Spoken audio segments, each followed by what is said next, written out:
So today we will be making a Batman movie tier list in regards to the fact that the new The Batman movie is coming out, and I have seen it. So I will be making this tier list, and hopefully all goes well.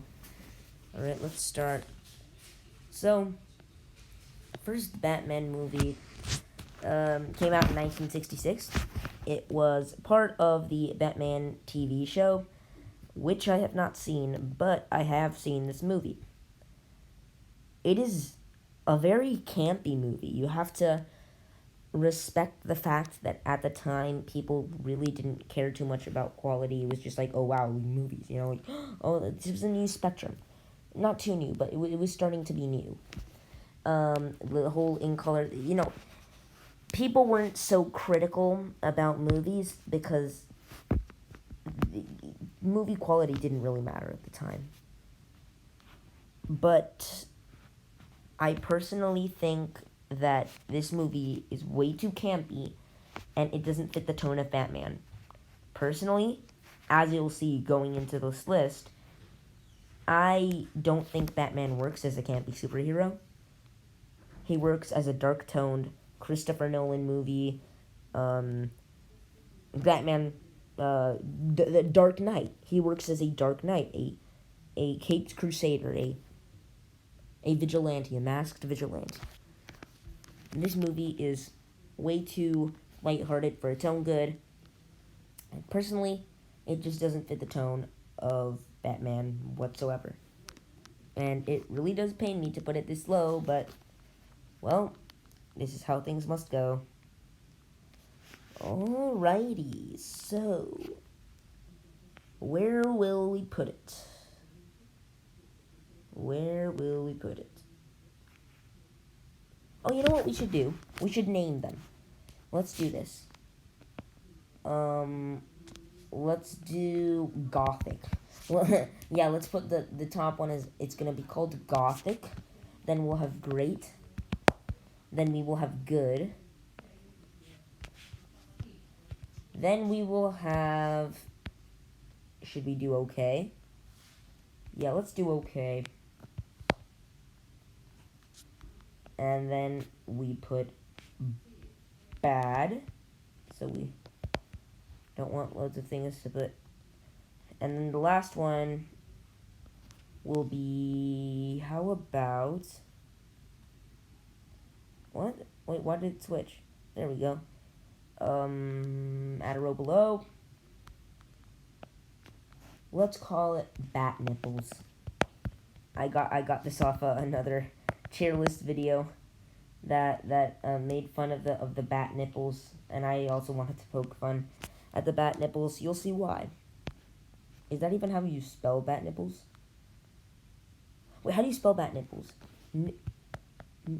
Nipples. Okay. Wait. Yep, definitely. Oh, definitely. Okay. Anyway. So, there were some aspects of this movie I did like. The Robin-Batman relationship. The Rogues Gallery was actually pretty nice in this time round. I did like the thing about Catwoman. She was pretty nice in this film. Let's give it an okay. Because it's not bad. But I might move it to bad. Because I just don't like it. It's just not fun for me. I'm sorry. Anyway. Batman 1989. I find this film to be criminally overrated. Yes, it is iconic. Yes, it shaped the genre.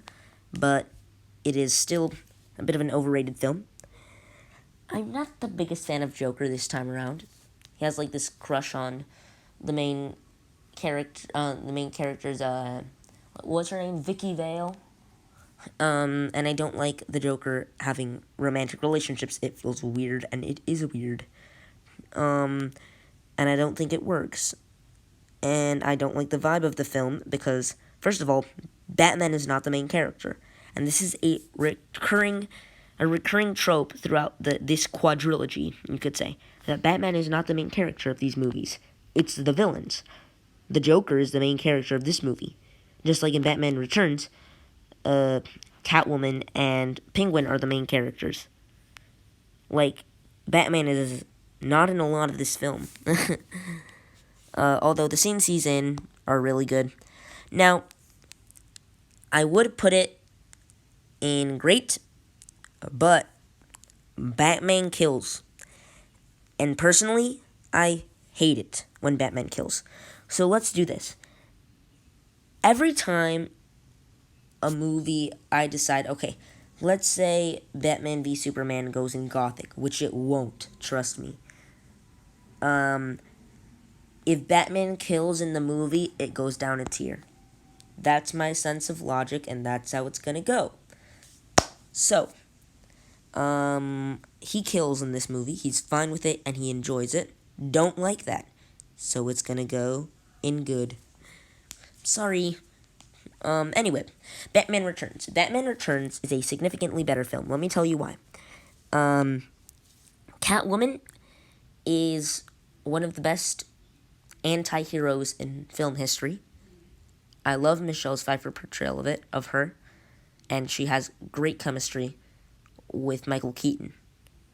Once again, Michael Keaton's Batman is not the main character of this movie.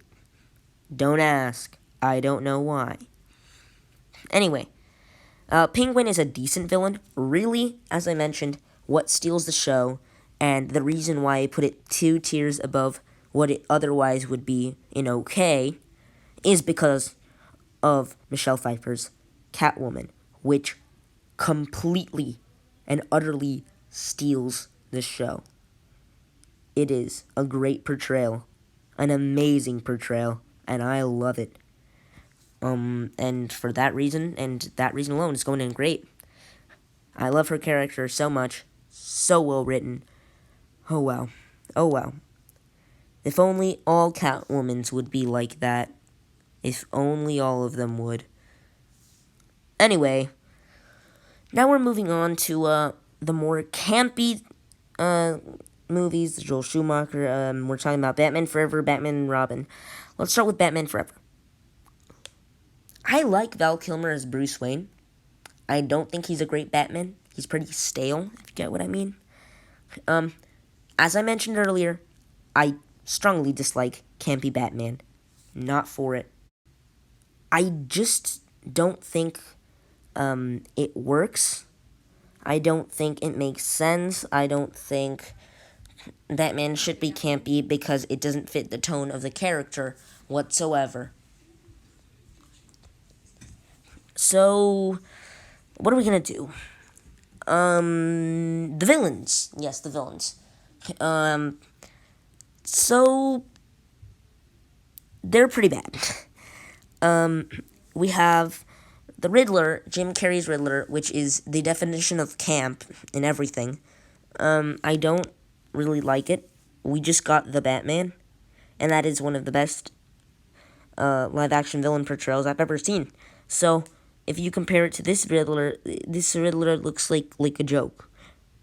Then we have Two-Face, which in this movie looks like a joke compared to the Dark Knight Two-Face, which we will get to. But yeah, this movie is funny of how bad it is with the villains. Next, we have Chris O'Donnell's Robin. I quite like his Robin. I think he has really good chemistry with Val Kilmer. I actually like his chemistry with Val Kilmer much more than with George Clooney, which we'll get to.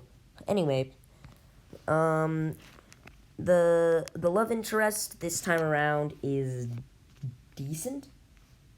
She's my favorite of the love interests, if you don't count Catwoman as a love interest, because, of course, she is the wonderful Catwoman, the only reason this movie is so high. But she's decent. She's not bad. Then we have Bat Nipples in this movie. Don't worry, I won't put it that low. I'm gonna put it in okay, and I'm gonna put it above the 1966 Batman. Next we have Batman and Robin. Yeah. Batman and Robin. The reason why this film fails on such a terrible level is because it is a toy commercial, as said by the director himself. This is a toy commercial.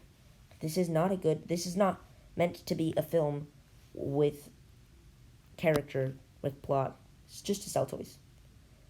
And, well, I don't give a damn about toys. I don't even have any. This movie sucks. Like, the villains, they have their motivations, like Mr. Freeze to save his wife, like that's from Batman the Animated Series, but still, like, no. The way it's portrayed, like, they don't give the character any seriousness. He's just there to say ice puns, like, who killed the dinosaurs? The Ice Age! What? You know what I mean? Like, it's not this movie. And you have Bane, who's a waste. He's just literally a henchman to Poison Ivy, who I like Uma Thurman's performance, but the gorilla scene. Yeah, the Bat credit card. Oh, wow. This film isn't even trying. I mean, I don't want to talk about this anymore. And you know what? It's no help that it's only followed by the second worst film on this list, which I don't know if I'm going to put it in Bat Nipples, because, you know what? I will put it in Bat Nipples, and let me tell you why. They make an effort to make Halle Berry wear as little clothes as possible. So, you can clearly see them nipples. But that defeats the purpose, my friends. Because this movie sucks. I had to watch it. I had to watch it so I can make this video. And unfortunately, I don't get enough views, so I watched it for no reason. You're welcome. I watched this movie because I care about you guys. And because I care. Yeah, I just care about the views. Anyway, that doesn't matter, does it? So, point is, first of all, this character, what's her name?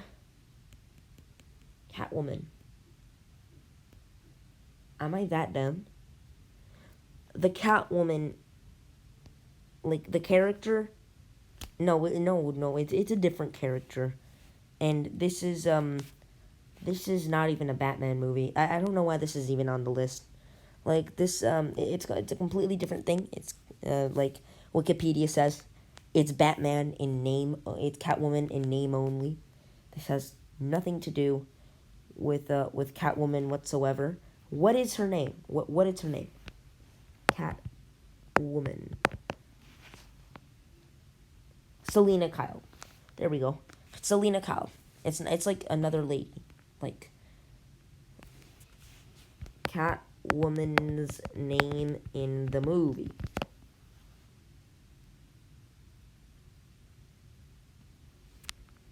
In the Catwoman movie.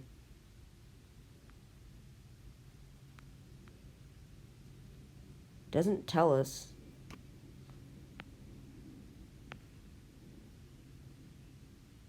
Well, it doesn't tell us. Anyway, that defeats the purpose.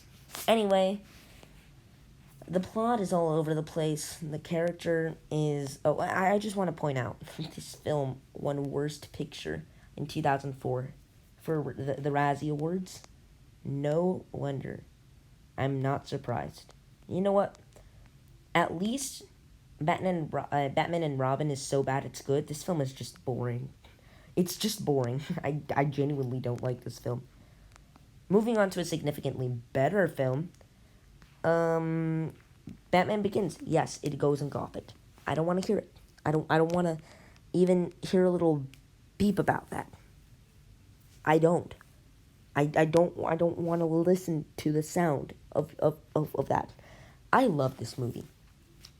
Many people are like, the first hour's like amazing, like Dark Knight level, and then it just gets bad from there. No, then it just gets better. But I must say that first hour is legendary stuff. That first hour is amazing. Ra's al Ghul played wonderfully by Liam Neeson. I love. Also, just so you know, this is my favorite Batman. Christian Bale, super good Batman, amazing portrayal. Love it, love it, love it, love it, love it, love it. I don't want to hear another word about how much I love it. But um, everything about this movie, the way it's structured, the way Batman is portrayed, the character of Bruce Wayne, I love it. It is all extremely poetic, metaphoric.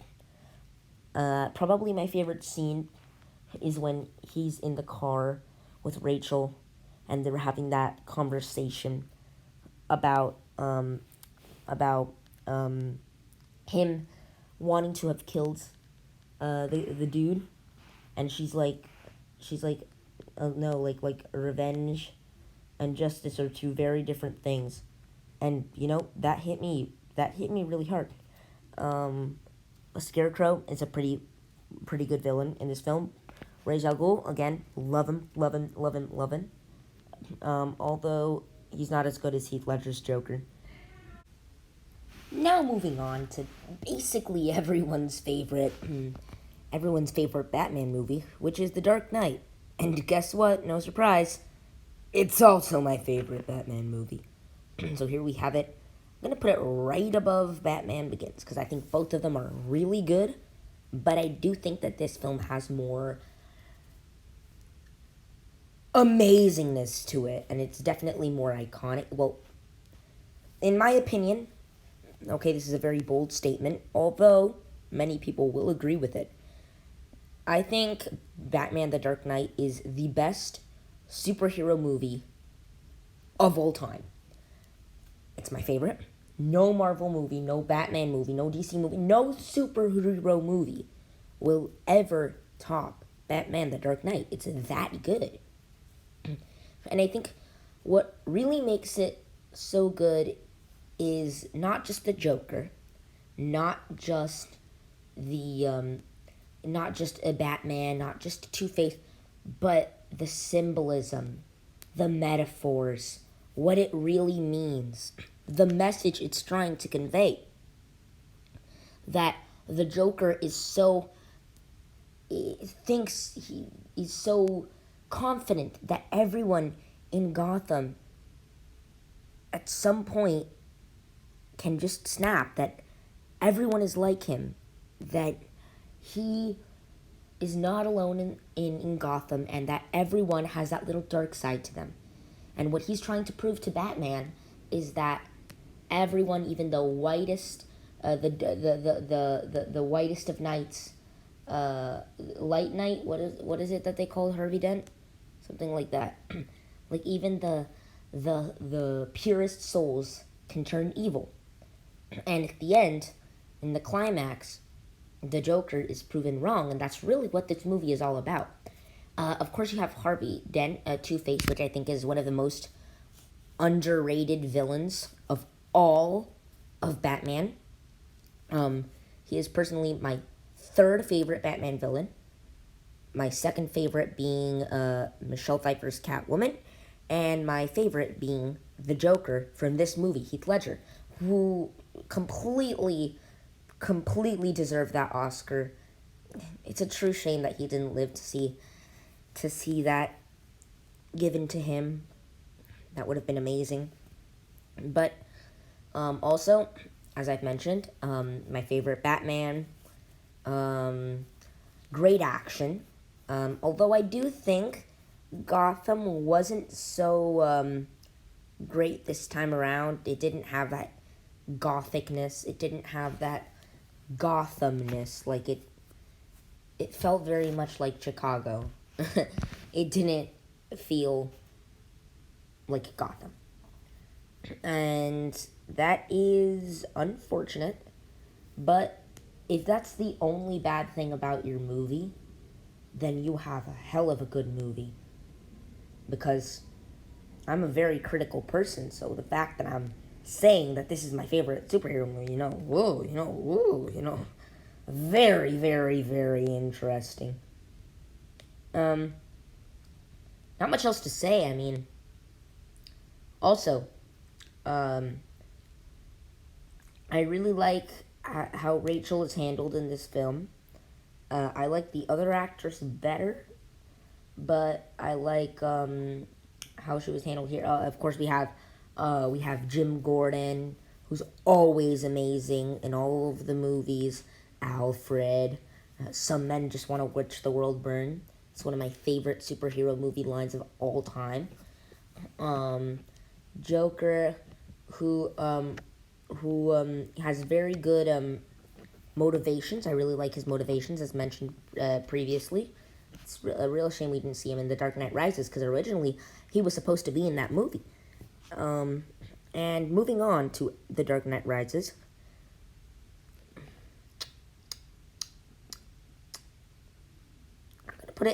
I'm gonna put it in great, but I'm gonna put it below Batman Returns. Because Batman Returns, wow. Alright, so this film is very convoluted at times, and that could be a problem. It has one of those twist villain things that, I mean, if done well, then sure, but if done pretty bad, then it can be pretty bad. I like Alfred in this movie. I like the characters, except that Talia al Ghul, I don't like her. She's bad twist villain. Bane is actually really well portrayed in this movie by the amazing Tom Hardy. I really, really, really love it. Who else? All right, Catwoman. Although I don't think Catwoman in this movie is as good as Michelle Pfeiffer's Catwoman or Zoe Kravitz's Catwoman from the new The Batman. So yeah, nowhere as strong as Michelle Pfeiffer's Catwoman. Although I do like the portrayal here, I just think hers is much more iconic. What else? I do like Batman's sacrifice at the end of the film. I think it ends his arc pretty nicely, and that thing that, he survived at the end, he lives a life with Catwoman. Although I don't think her character was too well developed that it would make sense that they'd have a romantic relationship. Like, sure, it was hinted, but it wasn't too much of a big thing. So, with that, I mean, we finish off the Dark Knight trilogy. It sure was a good trilogy. I mean, I loved most of the movies. Two out of the three are in Gothic, and the other one, almost there. Overall, it was a pretty good success. Amazing writing, storytelling, plot, character development. Amazing. My favorite Batman, personal favorite. And now we move on to the DCEU movies. Woo! This is gonna be fun. Alright, so, let's see. Batman vs. Superman. I have not seen the Ultimate Edition, and I don't want to, because the first version was so incredibly bad, by the way, that, I mean, it completely threw me off guard. First of all, it would have gone in okay, but remember, Batman kills, so it's going in bad. Not as bad as to put in bat nipples, because one, there aren't any nipples, and two, it isn't that bad. I just think that everyone's motivations in the film weren't made very clear. Superman is great. I don't like Lex Luthor here. I like the performance, but it's more of a, Riddler performance. Like, the guy, I don't know what the actor's name is, but the guy who portrayed him would make an amazing Riddler. But not a Lex Luthor. I don't think that was a very good portrayal of Lex Luthor. Um, so yeah, everyone's motivations for all of what they're doing is pretty across the board. So basically, Batman thinks Superman is dangerous, and so that leads to the eventual clash. Then there's the Martha scene, which is pretty interesting. Let me tell you why. And another reason why this film is so low on the list. So, in the Martha scene, um, Batman learns from Lois Lane that everyone, even Superman, has a life. They have family members, they have a social life, they have jobs, they have what every human has. And so that kind of switches in his brain, and it makes him think, maybe what I should stop doing, maybe I should stop killing. And if that were the case, because he did learn that lesson, he was like, okay, you know what? Yeah, Superman is a human. Was not human, but he has the heart of a human. He has a life. I shouldn't kill this guy. That would maybe that would give me enough justification to put it in good or okay. But then he keeps killing. Then he goes out on a motorcycle, and then he just with a machine gun just kills a bunch of other people. So that entire scene was worthless. That's what I hate about this movie. I just don't understand. So I just don't like the movie. It doesn't appeal to me. It's all over the place. Doomsday is also pretty bad. Of a big bad villain. Sets up Justice League nicely, but you know. Alrighty. Suicide Squad. Any nipples? Yeah, Joker's nipples are here. Wait. Yeah, we have Joker shirtless, so in a way, kind of see his nipples. Joker nipples. What else? Yeah, this movie sucks. This movie is awful. It's an awful piece of crap. Um, the direction of this film is terrible. Um, the plot is all over the place. Um, all the characters by the end claim to care about each other to the point where one of them sacrifices his life for the rest of the group, but in no point in the movie do we actually see any character development for these characters.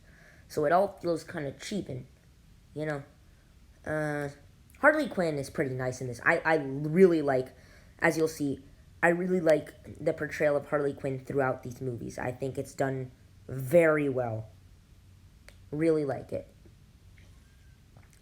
Um, Now, the Suicide Squad, I like the actors, I like the portrayals, but then again, I mean, the licensed music. The Joker is the worst Joker, in my opinion. I think even Cesar Romero is better than this portrayal of the Joker. Although I do like him in Zack Snyder's Justice League. I did like him there. But if we're talking just in this movie, I'm sorry. I mean, um, then we have the villains, which yeah.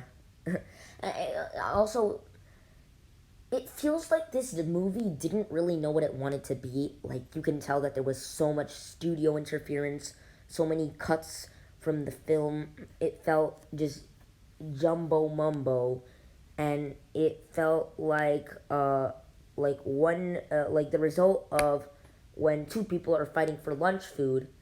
Uh, the movie. Two people fighting for lunch food. The movie, because one of them wants this to go this way, and then the other person wants that to go the other way. So then there's not a good balance and a good relationship between the studio and the creative minds. And that is unfortunately the case for Justice League. Justice League, just to make sure. It's not Zack Snyder's Justice League. This is Justice League. Um, I'm gonna put it in bad. This movie, yeah. This movie is pretty bad. Once again, does not know what it wants to be. There is little to no character development for any of these characters. Flash, we don't know who he is, and we don't know in the entire movie. A cyborg, extremely undeveloped. Um, um, the Aquaman, extremely undeveloped. None of these characters show any sign of development throughout the course of the movie. Then we have a pretty lame villain, Steppenwolf, with pretty lame, what's it called? Pretty lame motivations, and also the mother jokes. Mother reminds me of those Mr. Freeze ice puns, you know, like who killed the dinosaurs? The Ice Age, and then it's like and then Steppenwolf's one is like I don't remember. He has like a bunch of like punchlines. I like him much better in Zack Snyder's Justice League. Plots all over the place. No character development whatsoever. I did not feel attached, and there were no stakes because I didn't care.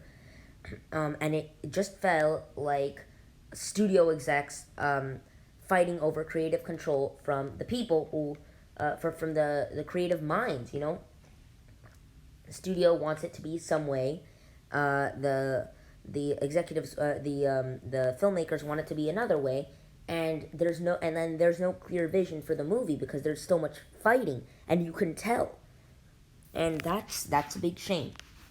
However, I am glad that what we got with Zack Snyder's Justice League did come to happen. So I just count this film as non-canon, and I count that as actual canon. Just hoping that they make a Zack Snyder's Justice League Part 2, because or else, you know, just sue DC, just sue the DCEU. It's so bad at this point. The only thing that can save it is that Zack Snyder's Justice League Part 2. Although we'll get to the Suicide Squad. We'll get to that.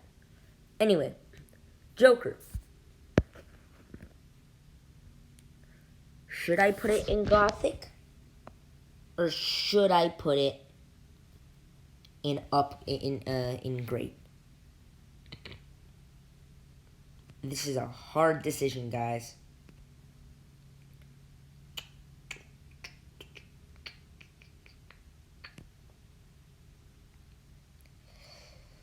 Oh boy.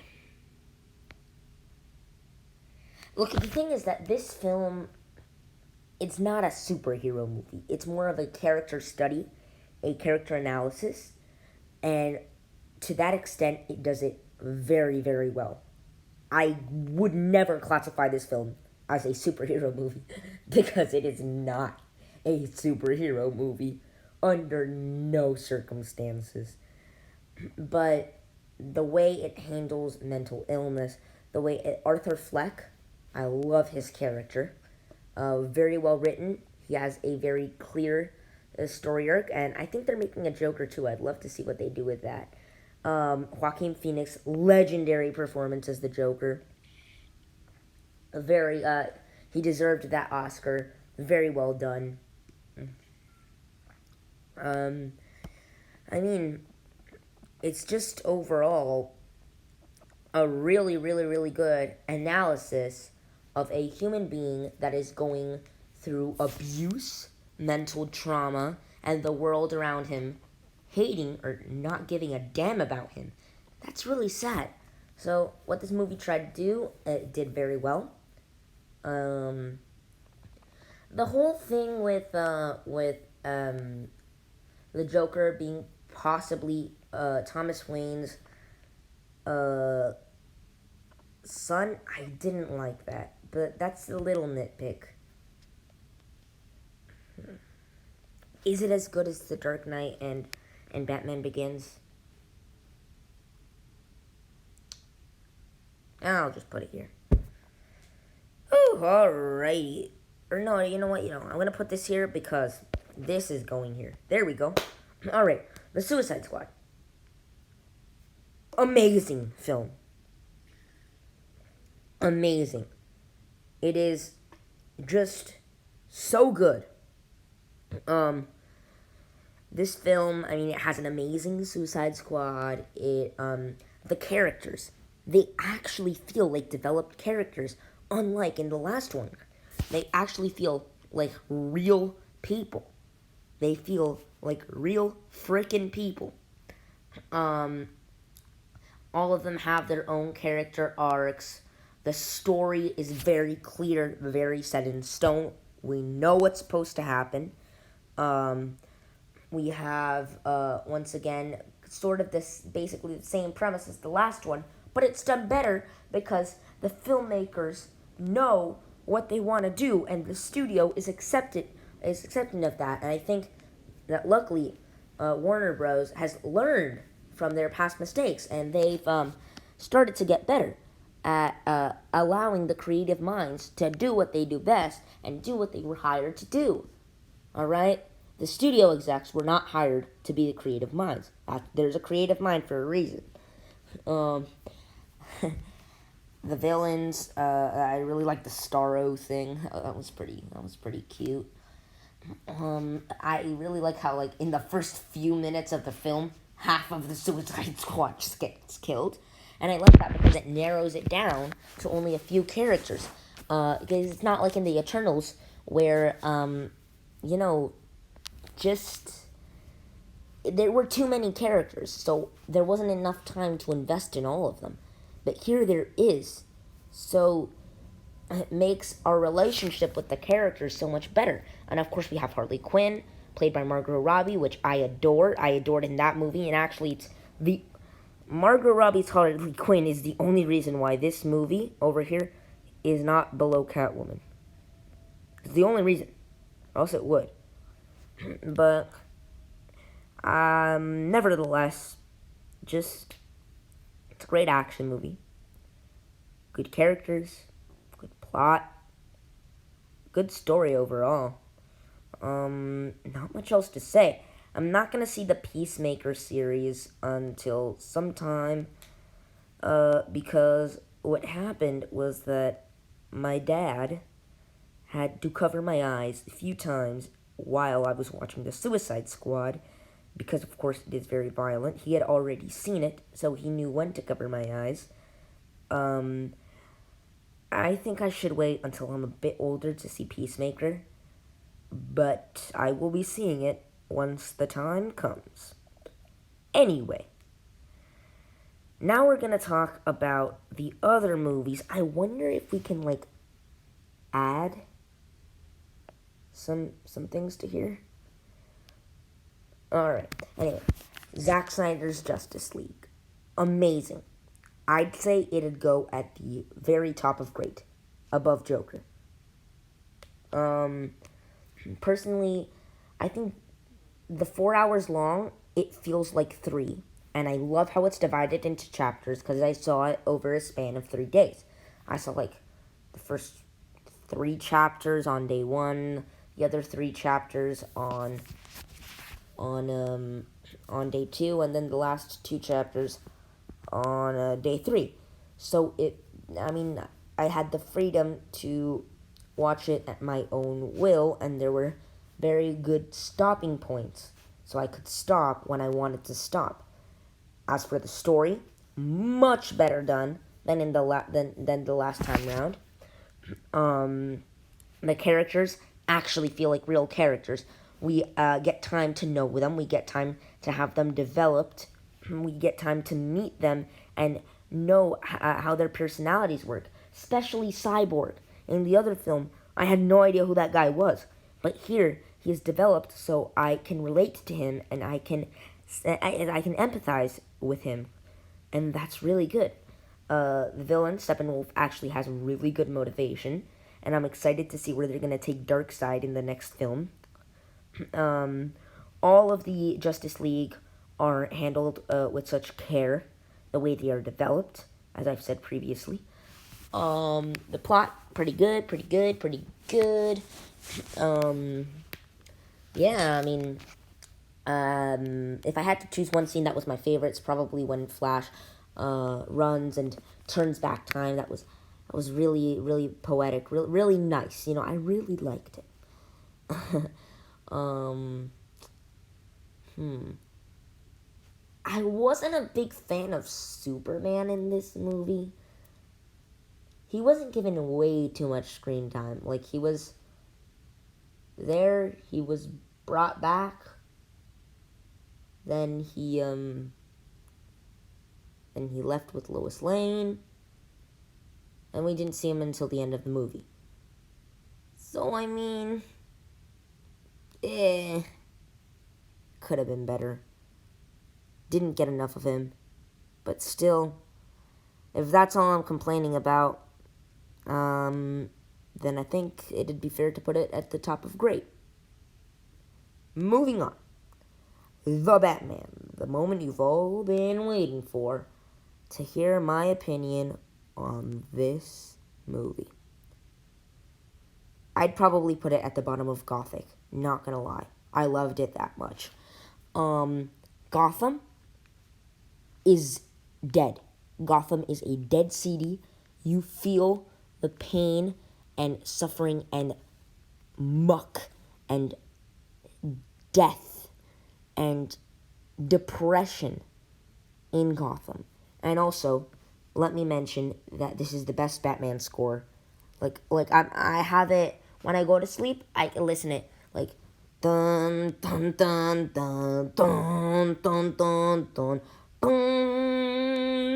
dun dun dun dun. It's so memorable. I love it. What else? All right, Batman. I love Robert Pattinson's portrayal of Batman. Probably one of my favorite. However, I'm not a fan of his portrayal of Bruce Wayne because this portrayal doesn't show enough of the difference in personality between Bruce Wayne and Batman, and that I would have liked to see because it's the same person. However, I do like the idea that Bruce Wayne is the disguise. However, I think that disguise should also have a different personality than Batman. So,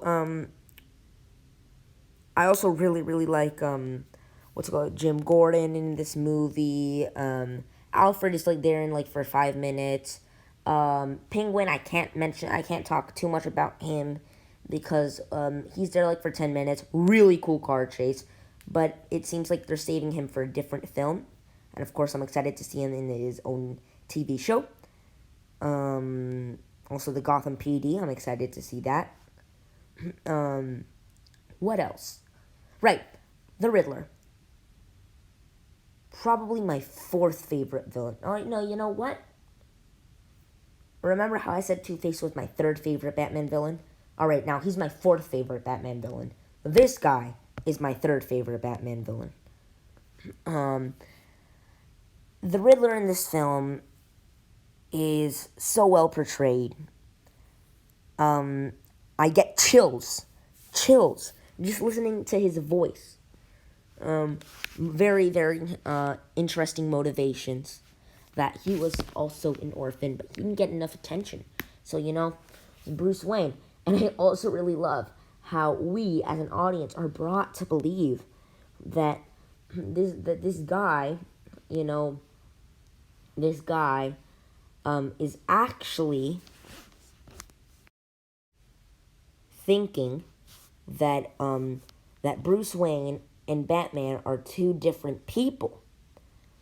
And so we have that interesting dilemma because Batman the entire time thinks, "Oh shoot, this is the end." Well, it was a pleasure being Batman. And then when he actually meets with Riddler, turns out he doesn't know. He actually thought that Batman was on his side. That's very smart. That's very, very, very smart. I really liked that.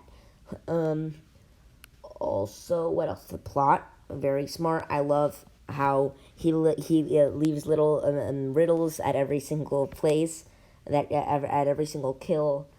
Very, very smart little thing. Catwoman. My 2nd favorite Catwoman. I really like Zoe Kravitz's portrayal of Catwoman. Not as iconic as Michelle Pfeiffer's, but still really, really, really good. Alright, so, this is basically my list. This is what needs to be said. This is all there is to it. Overall, Batman has had his glorious ups, very glorious ups, and also his significant downs. Looking at you, Batman and Robin, looking at you. Overall, this is a pretty good character. I'm excited to see where he will go in the DCEU when Michael Keaton comes back in the Flash movie. I'm excited for the next installment of the Matt Reeves Batman movies, and of course the shows that are going to come out from that. I'm excited for the new Joker movie that was announced not too long ago. So it seems Batman has quite a bright future ahead of him.